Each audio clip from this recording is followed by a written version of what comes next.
2019 kita sempat buka, diresmikan di 2020. Cuman berjalan kurang lebih 3-4 bulan dan Covid pun datang pada saat itu. Nggak sering kita juga ditegur untuk ditutup gitu sementara waktu. Jadi kemarin ada kurang lebih hampir 3-4 bulan kita tutup. Syarat berjualan itu dengan menunjukkan KTP dan KK, yaitu warga desa Matang Johar.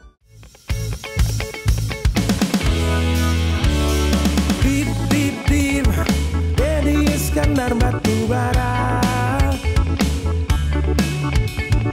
Dip dip dip, Dedi Iskandar Batubara. Satukan langkah untuk Indonesia, dan hidup itu adalah ibadah. Dip dip dip, Dedi Iskandar Batubara.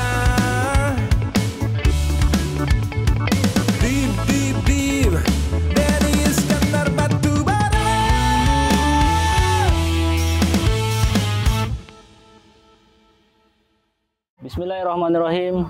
Assalamualaikum warahmatullahi wabarakatuh. Senja ini begitu terasa indah. Seiring kita menunggu matahari terbenam ke ufuk barat, saya sedang berada di satu tempat yang tahun 2019 dan 2020 ini sangat masyhur, viral di media sosial, dikunjungi banyak orang. Bahkan hampir semua orang kalau sudah di akhir pekan akan menjadikan tempat ini sebagai destinasi kunjungan. Ada yang bersepeda, ada yang bersengaja dengan keluarga berkendaraan, dari mulai pagi sudah menyiapkan waktu. Kampung Wisata Sawah, Desa Pematang Johar, Kecamatan Labuhan Deli, Kabupaten Deli Serdang. Gak jauh dari Medan, sangat dekat dari inti kota Medan. Ya, kalaupun mau kita sebut rata-rata radius antara, kalau kita ambil dari lapangan Merdeka kemari, mungkin setengah jam lah ya, tidak sampai barangkali. Tempatnya asri, indah. Kita akan bincang-bincang dengan Bang Fadli yang menjadi penanggung jawab, sekaligus kita mau cerita juga nih. Kita mau korek-korek dari beliau, idenya seperti apa, bagaimana cerita awalnya sehingga kemudian muncul wisata sawah Pematang Johar ini. Bersama saya ada Bang Fadli. Assalamualaikum Bang Fadli. Waalaikumsalam warahmatullahi wabarakatuh. Waduh, senang sekali ini. Sehat Bang Fadli ya? Alhamdulillah sehat. Masya Allah. Bang Fadli ini idenya besar sekali nih, brilian menurut saya. Dan cerita dulu boleh Bang Fadli, ini idenya kemarin seperti apa nih? Kok tiba-tiba apa namanya terfikir mau bikin tempat wisata di tengah sawah begini gitu? Kalau ide gagasan dari seorang kepala desa Matang Johar, yaitu Bapak Sudarman SPD. Beliau pada saat itu baru terpilih sebagai kepala desa, terus kunjungan ke Desa Ponggok pada saat itu. Desa Ponggok, Jawa. Oh di Jawa. Iya, Oh iya ya. Pada saat itu terus ketika beliau pulang, beliau melihat atau menggali lah apa yang kira-kira bisa dilakukan atau dibuat guna untuk kemajuan atau meningkatkan ekonomi yang ada di Desa Matang Johar.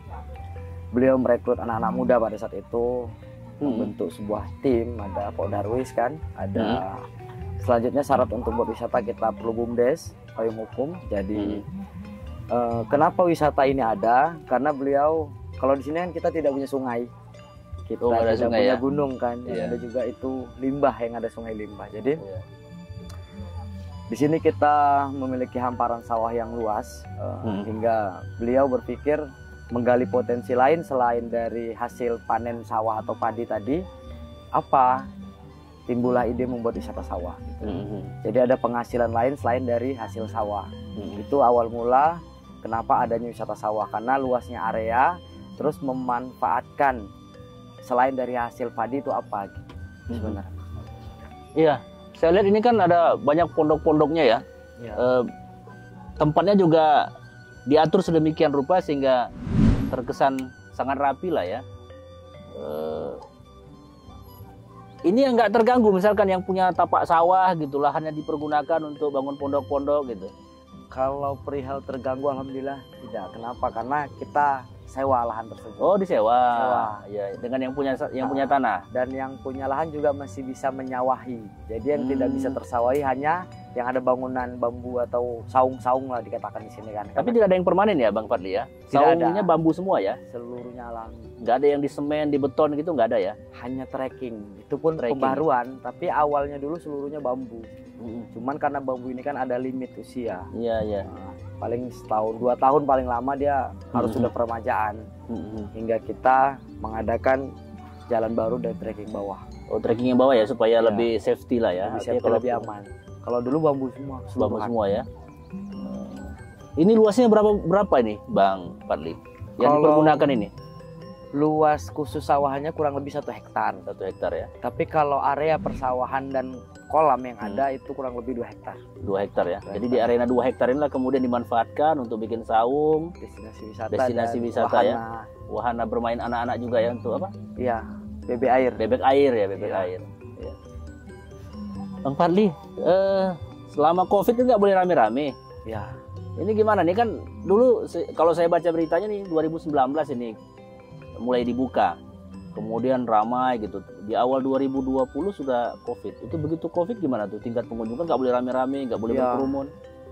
jadi begini dia. 2019 kita sempat buka, diresmikan di 2020. Cuman berjalan kurang lebih 3 sampai 4 bulan dan Covid pun datang pada saat itu. Jadi kita sering dapat teguran dari Satgas Covid dan karena ini di bawah naungan Dinas Pariwisata, kita juga sering dapat surat gitu bahasanya sering patuhi protokol kesehatan. Yang kedua, nggak sering kita juga ditegur untuk ditutup gitu sementara waktu. Jadi kemarin ada kurang lebih hampir 3-4 bulan kita tutup. 3-4 bulan tutup. Iya, Tapi selama Covid setahun itu tutup lah praktis ya? tutup. Tapi sempat ada buka, dikasih kelonggaran lah oleh Perbup pada saat itu, peraturan Bupati dan Dinas Pariwisata, kita buka. Setelah itu Covid melonjak lagi naik, kita tutup kembali gitu. Jadi buka tutup lah pada saat Buka tutup lah ya. Iya. Sebelum Covid Bang, Iya. yang datang kemari berapa banyak sih? Kalau sebelum Covid itu di 2019 akhir dan 2020 awal itu terdata dari tiket masuk dan terdata dari parkir itu kurang lebih 6.000 sampai 7.000 6.000 sampai 7.000. orang terdata dari tiket masuk. Itu hari apa saja itu? Itu hari weekend. Weekend ya, di akhir Weekend. pekan ya. Di hari biasa di angka 500 sampai 1.000 per hari. Oh, hari biasa juga ramai juga kemarin Kami, kayaknya ya. karena yang nggak dapat tempat di hari weekend dia balik lagi gitu, penasaran pada saat itu. Selain lokasi wisata, apa namanya ya, ada sawah, kemudian hamparan apa yang menghijau gitu.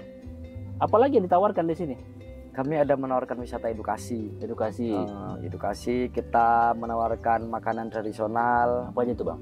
seperti sarapan pagi, Sarapan paginya pelontong gitu. lontong, cenil, lupis dan makanan tradisional lainnya. Apa yang dipesan insya Allah kita siapkan. Gitu. Oh ya. Terus di sini juga ada khas kan seperti bebek, belut gitu. Ada juga makanan-makanan lain yang memang sifatnya makanan kampung lah gitu, kayak gabus, ikan sepat, Getuk lindri apa? Gitu-gitu itu ada. ada. Itu ada ya? Hah? Tapi karena sekarang kita lagi masa proses awal buka lah setelah pandemi kan, setelah dilonggarkan.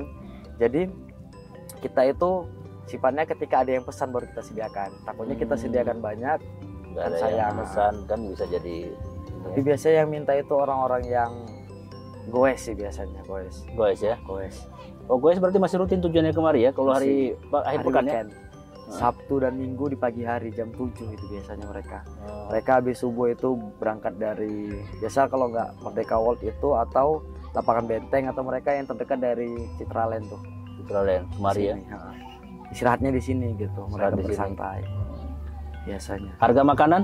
Bang? Kalau harga makanan kalau di sini ya tidak lain atau masih terjangkau lah sama seperti di luar. Kayak pecel lontong itu kita tetap jual 15.000, kayak ayam penyet juga masih 15.000 gitu. Harga sama sih. Sama air kelapa juga masih 12.000 gitu. Oh ya, ini air kelapa nih. Saya minum air Ya. kelapa juga nih.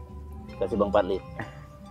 Jadi kalau harga juga nggak jauh beda sih sama seperti di luar. Makanya gitu orang datang dari segi harga dan rasa alhamdulillah lah, insya Allah nggak mengecewakan gitu. Pernah mencapai 6.000 sampai 7.000 pengunjung. Padahal ada tiket masuk juga ya. Tiket Ada. masuk 5.000 ya. 5.000. Tentu ini kan diperuntukkan untuk apa ya, perawatan, Ya, kemudian maintenance lah ya. 6.000 sampai 7.000. Sekarang sudah dibuka kembali, tapi belum bisa sampai ke angka itu lagi ya. Belum. Masih bertahap nih ya. Kemarin terdata yang tertinggi lah di hari Natal tahun baru itu 1.500 per hari. Itu yang paling tinggi setelah dilonggarkan oleh pemerintah perihal peraturan COVID itu sendiri gitu. Ini skema yang sedang orang Bang Fadli lakukan. Ini kan nggak Bang Fadli sendiri nih kan.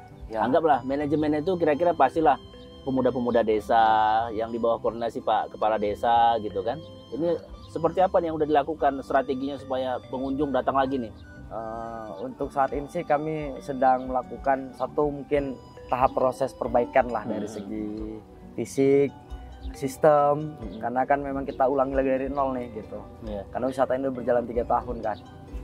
Yang kedua, kami terus mengundang atau mengajak rekan-rekan atau para komunitas-komunitas, baik itu bikers atau para goeser yang ada di Medan. Terus kita sering adakan event di sini. Contoh nanti di hari Sabtu dan Minggu kita ngadakan senam bersama ibu-ibu gitu. Terus mengadakan kayak kemarin kita sebelum Ramadan itu buka coba kesempatan untuk weekend itu resepsi pernikahan kemarin gitu. Ada juga? Ada. Di mana lokasinya itu Bang? Itu Ada di aula Saung, gitu? Ada khusus pertemuan. Oh, itu kapasitasnya berapa? Kapasitas 200 sampai 300 orang. 200 300 orang ya? Dan sering digunakan untuk reses, DPR, terus sering digunakan untuk perwiritan, pengajian gitu, wirid akbar sering. Kita ada khusus tempat untuk pertemuan. Lengkap, komplit. Komplit. Sound sistemnya segala Ada macamnya ada ya? Bahkan ketika diminta juga untuk fokus juga kita bisa siapkan. Ada siap juga ya? Apabila diminta gitu dibutuhkan. Termasuk makanan dan minuman yang dipesan ataupun seperti kopi, teh atau makanan cemilan lainnya gitu. Kita bisa siapkan. Itu di situ. Ini kan yang dijual kan sawahnya nih sebenarnya ya kan, Bang ya? Kalau seperti hari ini pas kebetulan ini masih baru mau tanam kayaknya nih, masih Ya, lagi proses masih mau pembajakan. tanam, pembajakan gitu ya. Spot-spot fotonya juga saya kira cukup banyak juga di sini ya, Bang Fadli ya. Ya banyak, kemarin ada kurang lebih 3 spot foto, satu di sini, satu di tengah situ, satu di ujung. Cuman karena sempat kita lama tutup, jadi nggak terawat. Nggak terawat ya. Akhirnya rusak gitu. Tapi mungkin akan diperbaiki sama si pemilik gitu. Ini kemarin membangunnya pakai dana desa, Iya, dana desa. dana desa ya. Selebihnya CSR. Selebihnya CSR, Iya. CSR perusahaan yang dekat-dekat sini. Ya, Kim Dan Kim ya. Nah, Ya. terus seperti itu saung pertemuan itu kan VIP Ballroom itu diperuntukkan untuk pertemuan dan acara lainnya itu dari Bank Sumut. Bank Sumut. Jadi ini salah satu manfaat dari dana desa itu dialokasikan lah untuk membangun ini ya. Ya, Dalam dan akhirnya dianggap sebagai BUMDes lah ini ya, kira-kira gitu ya. karena memang BUMDes. Yang BUMDes ya. Memang BUMDes. Karena kan nggak mungkin dana desa bisa digelontorkan segitu besar kalau seandainya tidak ada payung hukum Tidak ada payung atau hukum. tidak ada lembaga yang menampung uang tersebut gitu. Keuntungannya berapa banyak sih dari dapat dari sini?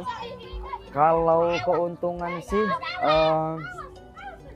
kalau keuntungan yang didapat sebenarnya melebihi dari dana awal yang dikeluarkan. Oh sudah dapat ya? Sudah, Artinya sudah break even point lah ya? sudah. Karena Sudah kalau ya? dihitung kemarin pendapatan selama satu tahun itu 1 miliar. Wah 1 miliar 1 tahun? Ya, sementara dana yang kita Luar keluarkan biasa. hanya 540 juta. Wow. Gitu. Kurang lebih dan kayaknya lebih sih. Dan itu tentu saja sangat berpengaruh ya kepada ekonomi masyarakat sekitar ya? Sangat berpengaruh. Karena pada saat itu kita ada sempat buka stand-stand itu sampai di angka 25 stand. Kami bilang sini tenan sih. Yang jualan siapa itu? Masyarakat. Masyarakat sini atau dari luar? Khusus masyarakat Desa Matang Johar. Oh, memang tidak diperuntukkan untuk masyarakat dari luar ya? Tidak. Karena niatnya ini kan dibangun untuk masyarakat. Masyarakat ya. Jadi syarat berjualan itu dengan menunjukkan KTP dan KK, yaitu warga Desa Matang Johar. Banyak sih karena gitu banyaknya pengunjung kan pada Iya. saat itu 7-8 ribu itu. Jadi para pedagang di luar dengan makanan kekinian itu tertarik pingin berjualan di dalam. Mereka berani bayar berkali-kali lipat dari tempat yang kami sediakan. Contoh kami hanya memberikan potongan sekitar 500 ribu tuh. Mereka sanggup bayar 2 juta per bulan. per bulan. Nah, mereka sanggup bayar 2 juta per stand. Sementara stand. kami dituangkan dalam perdes nggak bisa melakukan itu gitu. Karena kan tertuang dari perdes, dari tiket masuk, iuran pedagang, tenan kan, Tenan ya. termasuk syarat untuk berjualan gitu. Ada perdesnya dituang dari desa.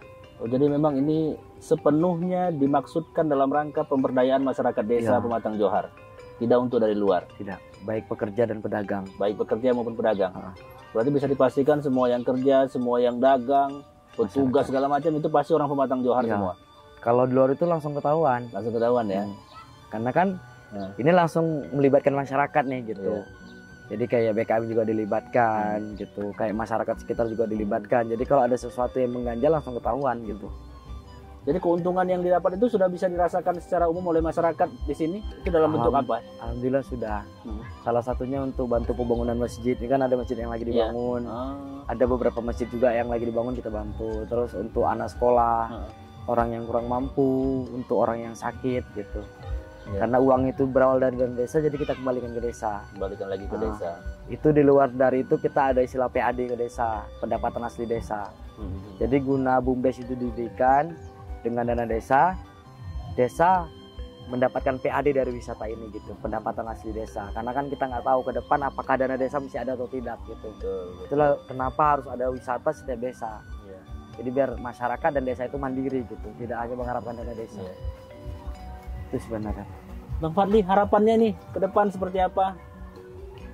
Kalau harapan sih saya pribadi dan rekan-rekan lainnya lah manajemen Iya. wisata sawah itu, wisata sawah ini kembali booming seperti dulu, Iya. mengembalikan kejayaan yang hilang kayak Bapak bilang tadi. Iya. Itu satu. Yang kedua, kami berharap terus ada kemajuan fasilitas, terus ada kreativitas lebih lah yang kita harapkan dari ini.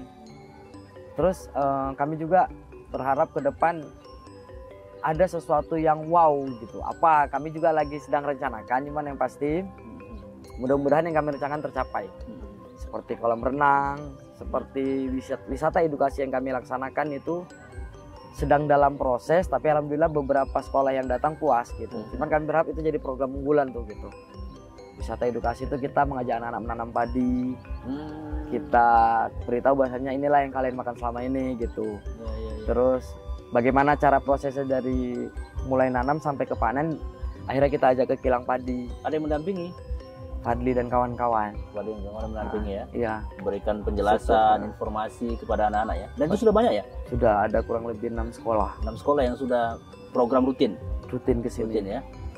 Ya kita berharapkan lebih dari itu. Cuman yang Iya. pasti untuk uji coba kemarin kan setelah pandemi, Iya. alhamdulillah berjalan lancar.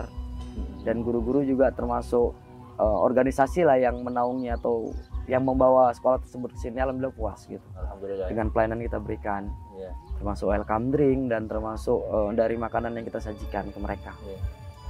Nama-nama makanannya nggak diubah kan, tetap nama makanan tradisional ya? Tetap seperti pecal, Pecel gitu urap. ya. Nggak diubah jadi nama-nama ke Nggak. Inggris-Inggrisan gitu, enggak ya? Enggak, kalau kopi tetap kopi, nggak boleh kopi kan, nanti harganya beda.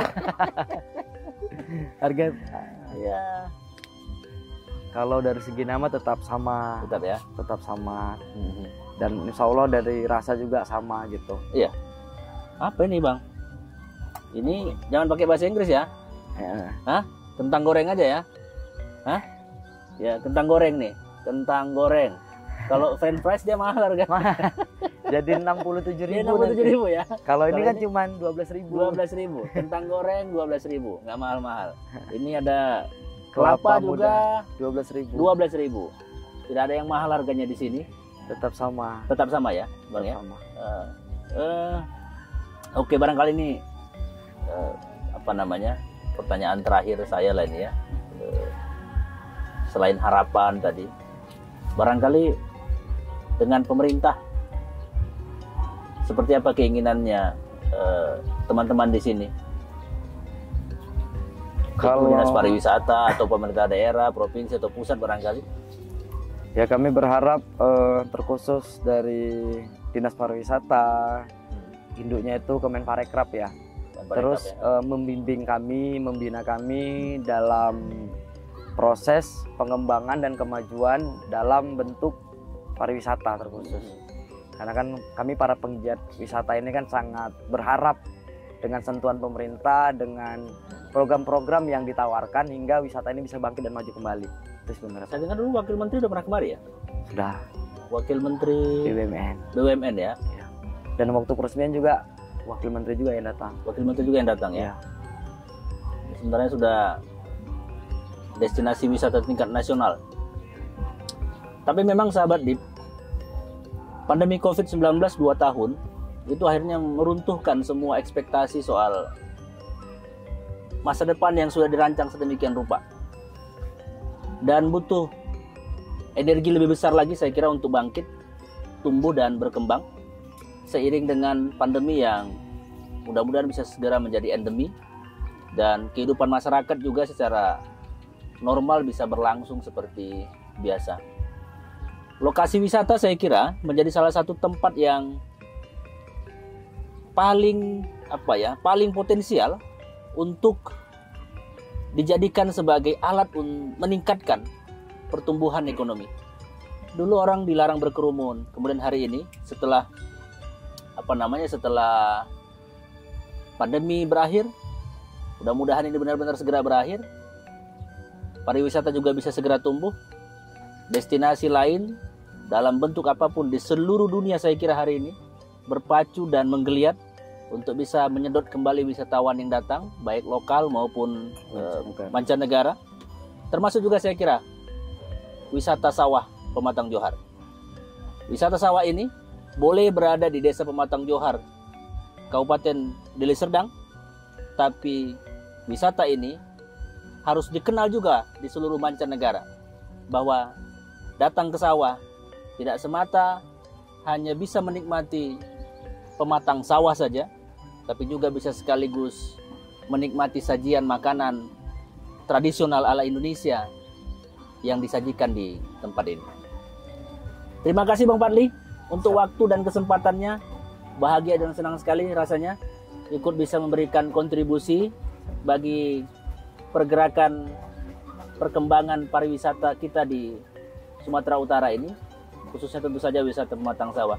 Mudah-mudahan kawan-kawan tetap semangat. Siap. Ya, kita harus segera bangkit. Titip salam saya untuk Pak Kepala Desa, untuk seluruh teman-teman yang tetap konsisten mempertahankan wisata ini. Mudah-mudahan kejayaan segera bisa kita raih kembali.